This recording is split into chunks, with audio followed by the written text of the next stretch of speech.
Hey, everybody. Welcome to the Junto podcast, the Together podcast. This is episode number 71. 71.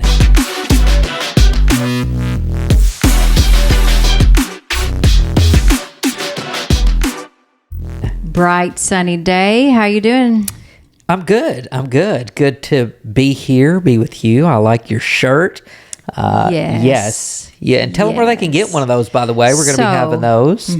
Today's episode is actually sponsored by Dash of Ginge. Dash of Ginge. And we'll actually put the link, whatever you do, the stuff that you do, that you put at the end of stuff. That you stuff. Do that. Yeah, hyperlink, but yes, link. Dash of Ginge for all of your promotional products, cute, anything that you think of. She can put whatever you want on it.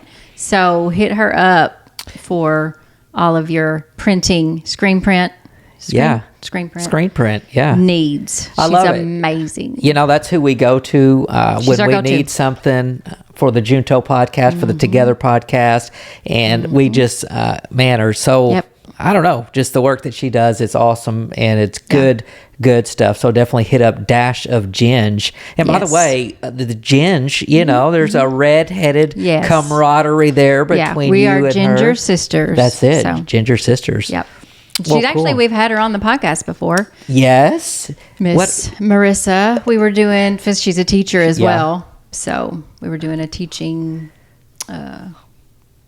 message. Yeah, those are always fun. And it was good to hear from her. And I know we had a little fun talking about Miss Frizzle. I think Miss Frizzle came up in a conversation for the Magic School Bus. That's the best. Yeah, you'll have to go back and listen to that one if you haven't listened to it already. But excited to be with you.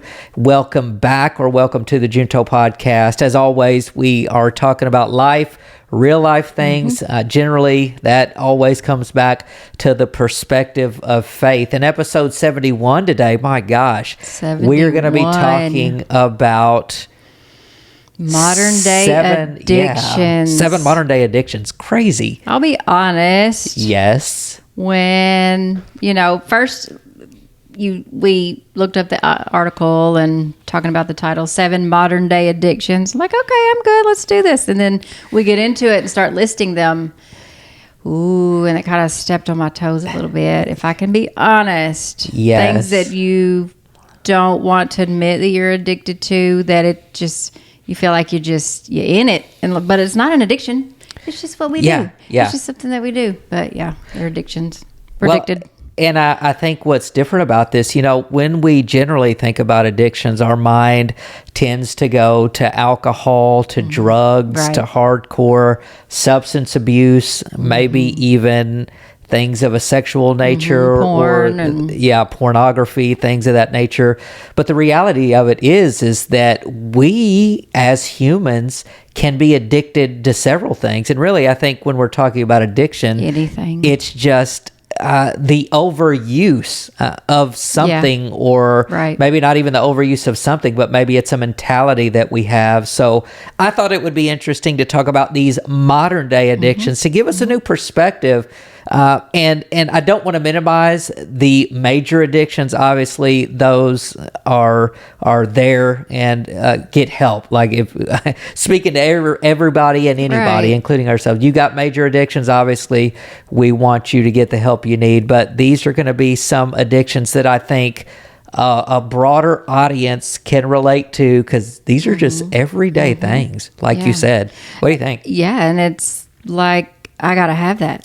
Yeah. Even though we don't say that or want to admit that, but the fact that, and once we get into this, you'll understand more, but the use, our overuse, usage of these things. Really speaks to our addicted mentality and having to have things to get us through this life when really we don't need these things. Yeah. It's crazy. As much as we think we do. Like we say at church, everybody has a flavor. Like, everybody has a flavor. There is something, I don't care who you are, how good you are, how godly of a person you think you might be, or you think someone else might be. Everyone has a flavor. Everyone has a weakness or an area in their life where they have the proclivity to do things probably they're not supposed to do. And as always, I think having conversations like this are important. We're big on just using this, A, to be an encouragement, but B, to bring awareness and maybe shift some perspective about the way we think about some things. So welcome to the Together podcast. Welcome, because that's what we do. Podcast. Yeah, I love that shirt. Brought to you by the Dash of Jen, Jess. Yeah, definitely. Once we get into these, we've talked about this before too. We are our access to everything. We have it at our fingertips. Yeah. It's here. So these addictions, man, you get pulled into stuff, and before you know it, you're full blown into this thing. It is just unbelievable. Let's get into these. I'm interested to get some feedback on some of this. So. Absolutely. You want to start, or you want me to start? I can start. Okay. Well, tell them where the article's from. Yes, it is whiterivermanor.com. Yeah, that's where we're at. Yeah. Top 7 modern day addictions. Top 7 modern day addictions. And I think the category that it's in is addictions, stress and anxiety. I can't talk today. So boy, that's all we talk about because it's so prevalent. It really is. It really is. Sometimes, these things cause and really hyper extend all that anxiety. Gosh, so because we got to have it. Yeah. We got to get it. We got to get our fix. So true. All right. Number one. Overworking. Wow. Many people find themselves obsessed with working long hours in order to keep up with their commercial and consumer needs. Wow. You got to pay for the stuff that you need. Every second they spend at work means more goods they can enjoy. Some people reach the point where they see every moment they're at home or doing leisure activities as work time wasted and lost earnings potential. Goodness gracious. If I can be really open here, there are some times when I'm here at the house, I'm like, okay, and I'm sitting with the girls, or your husband. Oh yeah. I meant that too. But if it's during the day is what I'm saying. During the day, because you're typically at work. Right. I have a little bit more flexibility with my job. So, and I'm sitting here with them. I'm thinking, I could really be doing this, and that. Really need to get on those reports, and so I'm sitting there feeling like I'm wasting time when I'm not. Isn't that crazy? Yeah. I could be relaxing and enjoying the moment. And instead of enjoying it, I'm thinking about all the things that I could or should be doing. Wow. That's crazy. Like our mind goes to, I think I read somewhere one time the difference between a busy life and a hurried life. And I think a lot of times, like being hurried, it just seems like it fits with that, because being hurried, it feels like there's that sense of urgency. Like there's always stuff to do. Like I got to do this. And it's always about on to the next thing. But you know what? My mind went somewhere else with this as well, because I'm thinking about, I think some people use work a lot of times and they get addicted to it because they're not happy with their home life, or maybe they're using work as a way to get away. To be disconnected from the real world. I mean, think about that. You got problems, the real world bogs you down, and what people tend to do, they can use things like work to completely detach themselves from reality. And it becomes an addictive pattern of behavior in that regard as well. Yeah. I don't know if this makes any sense, but I'm going to say it Say anyway. it, girl. Say it. Sometimes something is menial. Is that the correct word? Menial? A menial task? Yeah, I think so. As washing dishes. Like typically that's the girls. They're supposed to do the dishes. But there's something about standing there at the sink. And I haven't done it in a while. Actually, now that I'm thinking about it. Washing dishes. You're doing it. You're not having to think. You're not having to put any thought. You can think about 10,000 other things if you want to, or nothing at all. But you're doing something. You're completing a task, but you're not having to think about it. I don't know. Wow. To me, like sometimes I would so much rather clean even a toilet or something else than have to sit down and work on a report or something where my brain, I have to make decisions and actually work. with my brain. Yeah. I'd rather physically. Exactly. For me, I was thinking about, that's how I am when I'm cutting the yard. You know what I mean? That's where I can zone out and kind of disconnect from what's going on, and I'm just happily riding. And you're getting something done that needs to be done. Productive at the same time. That's good. But think about that. You know, we may not see overworking ourselves as an addictive pattern of behavior, but think about that. Maybe if you're someone who, you know, you're tied down to your job, you live, breathe. Let's say you're married to your job. If you say you're married to your job and that takes the first priority in your life, I would encourage you to audit yourself. You may have an overworking problem, and you just might be an addict. I'm just Addicted saying, to your according work. to this anyway. Yeah, So, yeah, absolutely. definitely. Wow. Number 2. Any other thoughts on number 1? Or, Nope, I'm good. Awesome. Yeah. This can be. I think I can see how this can be over the top. Addicted to it. Let's just read it and talk about it a little bit. Number 2, fitness and exercise.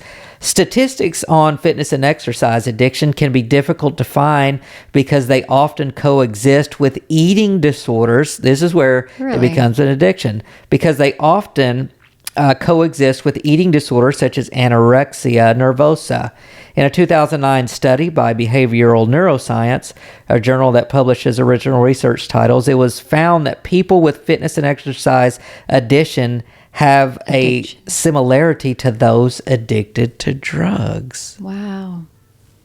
So, interesting. Yeah, I can see that. I can see everyone knows we're a CrossFit community here locally. Big time, yeah. And the more I go, the more I want to go. Yeah. And I don't know if it's a psychological thing, it's physical. I feel like my body is like, okay, we're getting in the habit here. Yeah. We're supposed to go do this. Let's do this. And the less I go, of course, it's, harder to go. Oh, gosh. Yeah. But I could see how, because you do feel better afterwards, mentally, physically, after you work out, when you have exercise, Yeah. So I can definitely see how that could become an addiction and become something where, like, I have to do this. Like, you could obsess. Yeah, you could obsess mentally. Like, no, I didn't work out today. What's wrong with me? Or, but I'm failing. Even adding to that, and I agree wholeheartedly, but looking at it from the perspective that the article is giving it to us, it's really associating exercise with not really liking yourself, like having a disorder. Like most people who, and I've never had anorexia, so I don't want to misspeak, but in my mind, I feel like people with anorexia, is that right? Okay. I feel like they're never satisfied with the way they look, that they always look overweight to themselves. Yeah, and if that's your motivation for exercising, listen, I get it. I rarely do I look in the mirror and I'm like, dang, I look awesome. That just doesn't happen, especially when you get our age. But you can see gains and you can see it. You take those things. But from this perspective, if your motivation for working out and being addicted to exercise is because you can't really stand the way you look, a very negative self-image, and it's almost to that same level as someone with anorexia, then that's when it becomes a problem. I think we always say mind, body, and spirit, so it's a part of who we are and what we do, but our motivation is, I know at my age I'm never going to have abs. If I didn't have them in my 20s, I dang sure ain't going to have them now.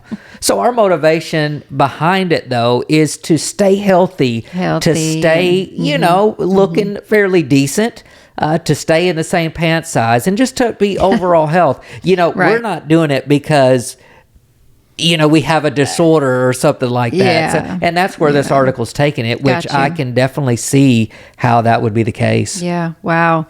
I didn't even think about it from that perspective either. I was just thinking from the way it makes you feel, or just wanting it, or even being in the community of fitness community, or saying you're a part of something. But yeah, definitely. I think we can all relate to the aspect of we're not always completely satisfied with the way we look, or maybe even the way we feel, Right. So I can definitely see how that could become an issue. And awesome. So definitely get some help if that's something that you're dealing with on a deeper level. Yeah. deeper level. We talk about real stuff on the Together podcast, guys. Junto means together. What's number 3? This might be something you need some rehab. Me? Or you? What is it? What's I don't know. Read it, and they'll know what we're talking about. What are you trying to say? I probably need it too. I need it too. Exactly. Not probably. I do need it. How's that sound? All right, number 3. I think you need it worse though. Okay, I'm done. This says online shopping, but it could be any shopping. There are in-store addicted shoppers. That's true. But yeah, Amazon, it's just so easy. It's too easy. My gosh. Talking about that, having everything at our fingertips. Like, we needed popsicles the other day. Let me order some popsicles instead of going to Walmart or Kroger and just grabbing a box. It's almost like worth the I can do it right here. Wait just to do it. Yeah, I'll wait till tomorrow. Yeah. Amazon's been pretty good about their next day things.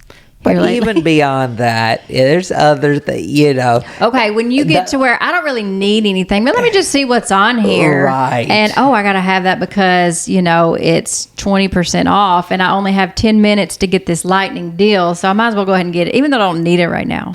Yeah. Well, and let me add something to that. And basically it says exactly what you said, but some form of shopping has been a widespread addiction for a long time in the history of humankind. So that's correct. Right. But the widespread use of online shopping has made it much worse. People can buy anything they want in a few clicks. It takes just seconds, which is also what you said. Yeah. And then it goes on to say, while that's a great thing for some people, for many, it's completely detrimental. So when you think about the word detrimental, it's I got to have it. It's detrimental to the way they feel. It's detrimental to the way they're functioning as a human. Like, I got to do it. I got to have it. And it's compulsive at that point. So, wow. And that's with all of these things. That's true. It's not there's nothing wrong with online shopping for sure. Just like you said, the compulsion, I got to do it. And I'm going to sit here in the time when I could be working or doing something else. I'm just scrolling to see what I can buy online. Well, because it's easy. It's right here. I can do it. And let me add. That was great. Yeah. Finish your thoughts. Sorry. No, I'm good. Go. Sorry. That was it. Well, you said something and it just made me think of something else. And look, I was talking to somebody just today. Who was it? I'm just kidding. I know, right? No names. It was just today, and no names for sure, but it's a perfect example of how this thing can get out of hand real fast. This particular person recently is going through a divorce currently and just was like, man, I wasn't aware of the debt that this other person accumulated. And I just want to say that there are people out there that have real problems. I mean, they don't know how to say no. You're talking about accumulating thousands and thousands of dollars to where it gets you into debt. Trouble. Yes. And that's I'm not sliding, obviously people that have online shopping under control, it's not a problem, but there are those that where it really is a compulsion and they drive themselves into major debt because there's a lack of control and it's crazy. Yeah. And it also makes me think of gambling. We talk about going to the casino. Gosh, yeah. I've heard for years that, man, he took his whole check, got paid, went down there to Tunica, talk about Tunica. Now we've got it in West Memphis and spent the whole check, lost a whole pay period. Now that's when there's issue. Yeah, absolutely. When you can do something in moderation and have control over it, but when it controls you, that's when there's the issue. Wow. Very, very nicely said, for sure. Yeah, got to take some steps there. Yeah, I know this is different. When you think about addiction, like I said, obviously fentanyl, cocaine, heroin, all of those things are a problem, major problem. They're going to continue to be a problem. But I don't think just because we're aware of those that we can overlook other ways that we can become addicted, especially in our modern society. So again, this is for awareness purposes. And listen, I think a goal of ours is always not only to encourage, but man, bring things to light. And we want to be the best version of ourselves that we can be. Yeah, I think it's easier too to continue living with these types of addictions. Oh man. Live with it easier. Like, oh, well, I'm not addicted to any type of, illegal drug. Yeah. I'm not addicted to alcohol. I mean, I'm just shopping online. That's not hurting anybody. Yeah. Yeah. It's still addiction. It's still, if it's something that you have to have, have to do, that's an addiction. Something that you can't put aside. Well, and my mind goes to we've all seen Hoarders. We've all seen the show, And you've called me a hoarder before. A lot of this stuff, as the category suggested, it's tied to mental health, depression, anxiety, mental health, all of these things. It's all very, very closely related. So I think number 4, too, kind of went right hand in hand with online shopping. What does that say? Number 4, internet. The internet is accessible in most of the world now, of course. Consequently, we're starting to see burgeoning. Mm-hmm. Yeah. Yeah. Does that mean there's exploding? Yes. Correct. Growing Right. Number of internet addicts around the world. Psychiatrists have recently started acknowledging the mood-altering effects of various internet use. Most specifically, talked about this. This is from pornography, gambling, gaming, and blogging. Goodness. You hear all the time, our kids say it, I'm going to rage. If I can't get to this next level on this game, I'm raging. I'm going to rage. Like the rage, there's a word for going psycho and going crazy. And raging. Anything that alters the way we feel has the capacity to become addictive if someone doesn't like how they feel. Wow. They get mad because they can't beat a level in a game or do, all that streaming stuff, whatever. Well, and speaking of the kids, my mind immediately went to the kids. Yeah. Think about it. How many parents and how many times as a parent have you given a kid a device to pacify them? I mean, man, so guilty. At first it becomes, it just makes it easier for me, so I'll give them a device or a tablet. All the other kids have one. Everybody has one. The thing is, how do we stop this?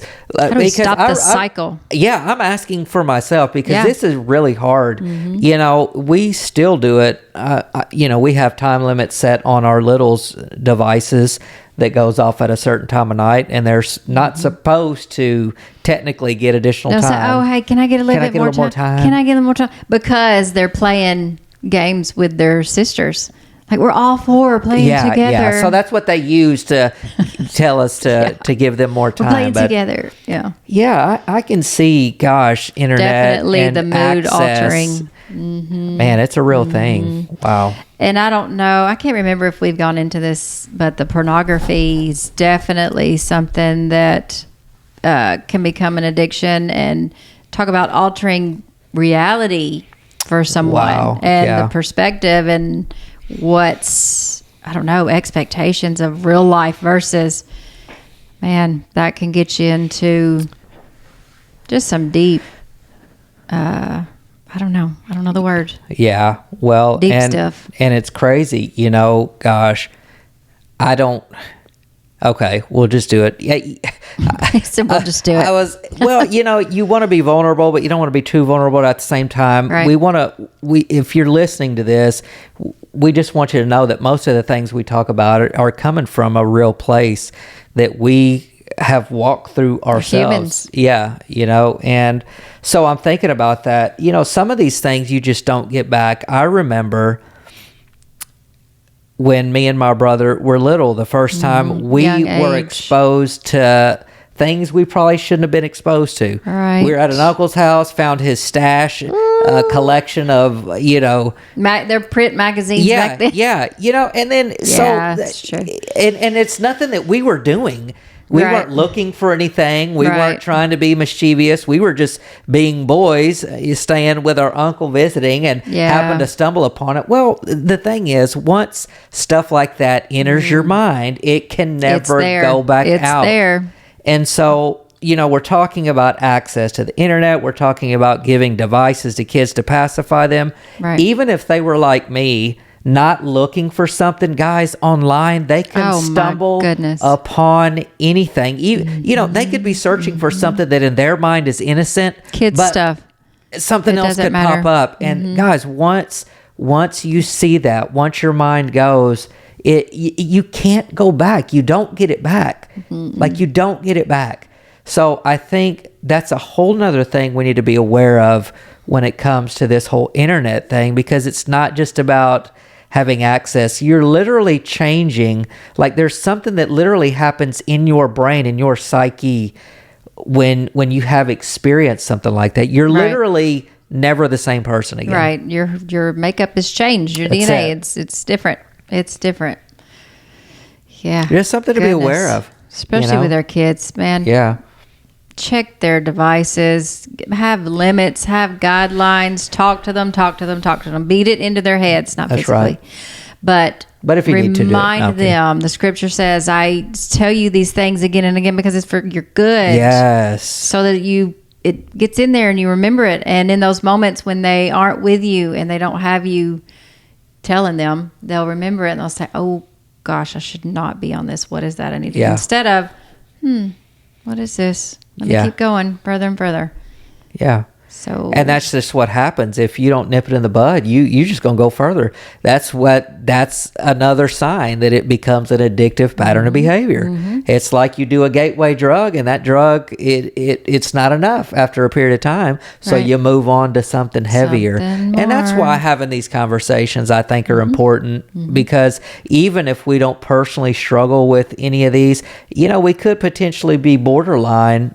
We never know what's going to be a gateway for us onto the next thing. So, this stuff affects all of us. All of us. That's right. All right, number 5. I'll let you do that one.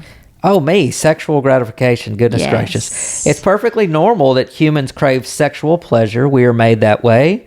But the traditional concept of family is being challenged by the increased frequency of sexually compulsive behavior, much caused by the widespread access of pornography. Mm-hmm. Not all psychiatrists recognize this as a real addiction, but there's a growing number of self-help groups and recovery centers that help with regaining control of sex addictions. I would add that all believers would categorize this. I would say that if you're a psychiatrist and don't see this as an addiction, as you just don't believe the same way we believe. But it certainly is an addiction, and gosh, widespread. Right. Well, our culture is culture of self-gratification, what 100%. Pleases me, what makes me happy, what brings me joy, what makes me feel good right now. That's what we crave. That's it. Hedonism. Straight hedonism. And it can be, when you get it, it's addicting, and it just more and more and further and further and further. So, well, and then not only that, but we have culture. Everything is sexualized now. Everything. Absolutely. Cereal commercials, golf. Whatever it is, everything is sexualized. Mm-hmm. It doesn't matter. I mean, it's unbelievable. It could be a freaking commercial for who knows what, car commercial. Right now, there's not an age limit on things, or that's so maybe mess you up. Yeah, stay away from our kids. Exactly. Come on now. I know. Get back. I will. Gosh, I will mess somebody up. And that makes it even harder for us as parents, because I think we are in a busier, culture now is that there's typically both parents in the home are working. It's not like back in the day where traditionally speaking, the mom was at home, and now both parents are in the workplace. If they're not working, the moms are still doing tons of 100%, tons of things. They're still going and coming and all over. So, tons of things to do. Busyness, hurriedness. We talked about that. So it's just challenging. So you have to be aware. You just have to be aware of these things, especially with protecting your kids and yourself, your relationships, your spouse. Yeah. Because these things creep in. They come through our TV. They come through these boxes. Boxes. That's true. They are boxes. They are. You got to be careful. Just be armed. Armed and dangerous. Armed and dangerous. Be ready. Yes. All right, number 6. Plastic surgery and physical appearance. Woo! Goodness Negative gracious. Body image and other factors such as social media. Gosh, there's a resounding theme. Yes. Root. Yeah. Root of a lot of this Yes. Access to this stuff. Okay. Pop culture have led to many people obsessing over their physical appearance. Wow. Looking for ways to change it. Some turn to plastic surgery to buy their way to being accepted by what they think society deems as beautiful on the outside. The British Association of Aesthetic Plastic Surgeons, say that 10 times in a row, has stated that some people with body dysmorphic disorder or imagined ugliness syndrome view never-ending plastic surgeries as the only way to cure it. Watch these shows and some of these Hollywood actors and stuff. Like, how they look when they were younger. And then you see them and they're older age, like, God, they don't even look the same. Why did they keep going? They should have stopped it. Good. Yes. But this is an actual this body dysmorphic disorder. Imagine ugliness syndrome. And I feel like a lot of our teenagers, they may not be to that level yet, but their own self-image is not where it needs to be because of this mess. Isn't it crazy? Phones. Isn't it crazy how a lot of these addictions here revolve around self or appearance? Mm-hmm. I'm thinking about the exercise one now, this one. And, I actually know people that have gone under the knife for several different procedures and say they would do it again in a heartbeat, and because I will do everything I can not to have to go into surgery, but people we'll see when we get older. Well, I don't know. I'm not a big operating guy. I'll look for some other type of way, but I don't want to go under anesthesia and all that. It's just not my flavor. I'll just have to get old and ugly. I mean, it is what it is. But there are other things besides plastic surgery. Yeah. You could be addicted to the next craze. I think about keto diet and what was that big one? Started with an A. Atkins diet. I mean, how many different diets have they come out with? I don't know these crazes. And some of those work for some people. I'm not saying that they don't, but what I'm saying is just the going back for more. Like, okay, I gotta do this. I gotta buy this so it can help me look like this. Or, well, at the end of the day, it's not being satisfied with who you are, and I get that. Listen, I understand, but here's where I believe having our faith comes into play. It really is a relief when you can say, you know what? I may not be what I would like to be, but I'm created in the image of God. Mm-hmm. And you are aware of your identity in Christ. And you know that, honestly, we're just in a flesh suit anyway. It's what we say at church. Yep. This old body is dying. Right. And nobody... As we speak. Yeah, nobody gets around that. Nobody gets around that. Like, we're all going to experience the same fate. So having that peace of who you are in Christ, my gosh, I just think about how much mental anguish on top of the physical anguish people experience, not liking who they are, and to the point where they want to keep doing things like this. I don't know. It's sad. I think every human can relate to maybe not being satisfied about a certain part of your body or whatever, but man, just getting That's why we have filters now. We'll just use filters. Yeah, just use Don't filters. worry about plastic surgery. Just take a picture and use a filter. Yeah, I know, I'm not trying to make light of That's what I do. No, I'm kidding. Yeah. But we do. I think everyone struggles at some point. I don't think anybody is 100% completely satisfied. Even the ones you see on TV who set the mark. Like, this is how you're supposed to look. Right. It's true. We look the way we're supposed to look. So I love it. Take care of your body. Eat well. Eat better. We can all do better. Yeah. With eating. Get physical exercise, activity of some sort. Take care of the body that God gave you, but it's not the most important thing. Wow. It's not. We didn't come here just so we could have perfect bodies. Yeah, exactly. And focus solely on the way we look. Yeah, that's right. That's right. I know. This was a little eye-opening. Was that the last one, by the way? I don't know. What number was it? I think there's one more. How many did we say?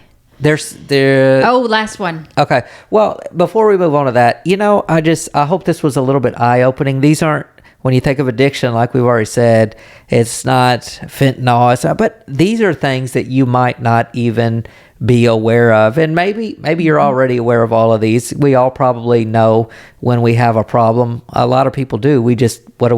We just don't live with it. Yeah, we live with it. We keep doing it regardless. So, but I think that if we are aware, then we can recognize, maybe like it said, some of the moods, the altering our mood, altering our chemical, maybe some chemical imbalances caused by these psychological situations. Yeah, I agree. Issues. I agree. Addictions. Love it. Number 7, television and entertainment. Gosh, yes. In the UK, the average person watches 4 hours of television per day. Wow. This adds up to years of life stagnating in front of the TV. Wow. Like a vegetable. You're just sitting there. It's an addiction that is incredibly hard to spot. Wow. Unlike excessive drug or alcohol use, watching your favorite shows and sports at the end of the day isn't seen as abnormal behavior. Wow. It only becomes a problem when it starts affecting other aspects of your life and overall well-being. Wow. So it's like, okay, I'm done interacting with human beings.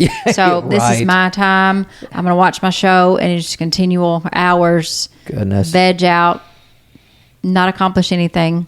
There's nothing wrong with watching TV, but when it becomes obsessive and you're only worried about that.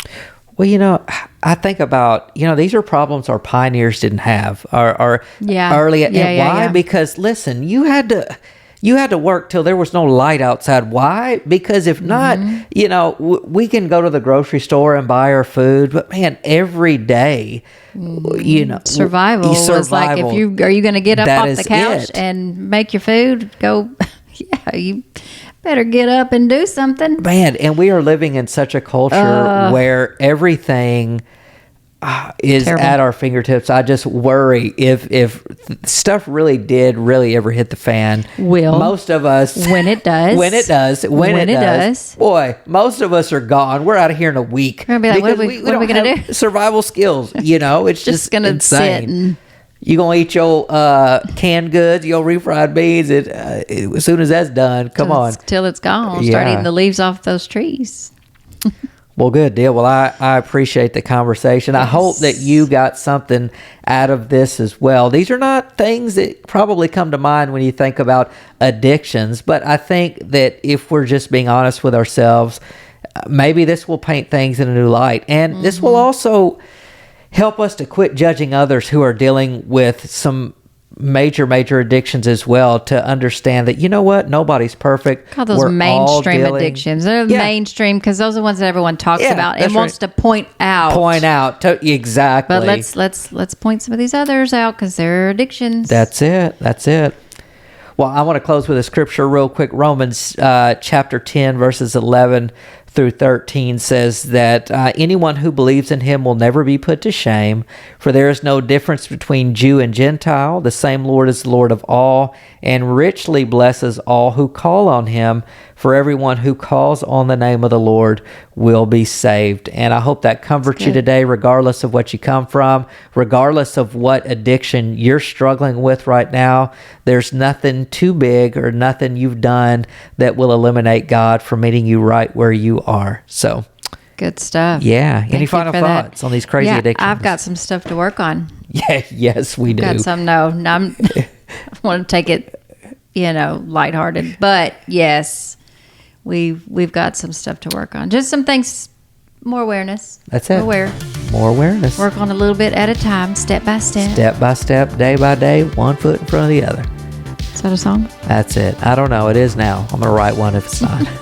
We appreciate you guys for joining us on episode 71. Remember, you can always stop by juntopodcast.com.